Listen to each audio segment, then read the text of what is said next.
এই মুহূর্তে পশ্চিমবঙ্গে পিপলস টিচার রেশিও, ছাত্র শিক্ষক অনুপাত 1:22, 1:22। আমার প্রাথমিক বিদ্যালয়ে ছাত্রছাত্রী কতটা শিক্ষা লাভ করছে সেটা আপনাদের চেয়ে কেউ ভালো জানে না।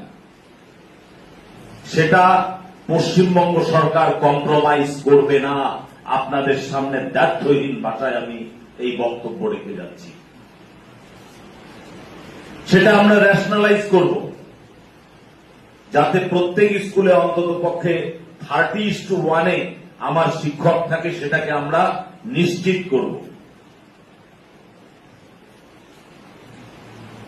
আমাদের যে স্কুলে উদ্বৃত্ত শিক্ষক রয়েছে, সেখানে যারা সিনিয়র মোস্ট টিচার আছেন,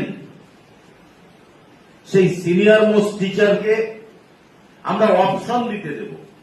তারাই উদ্বৃত্ত সেটা ঘোষণা করা হবে না, তারা অপশন দিতে পারবে। তারা যদি চায় অন্য কোথাও যাওয়ার ইচ্ছা প্রকাশ করে, সেক্ষেত্রে তাদের সেই অপশন দেওয়ার সুযোগ আমরা দেব।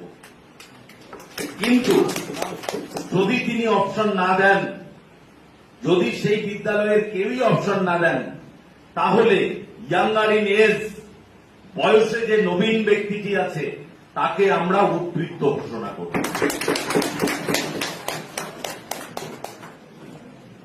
এবং তাকে আমরা সেই বিদ্যালয় থেকে অন্য বিদ্যালয়ে আমরা স্থানান্তর করব এবং স্থানান্তরের সময় তার বাড়ির ঠিকানা সহ বাকি বিষয়গুলো আমরা আমাদের নজরে রাখব।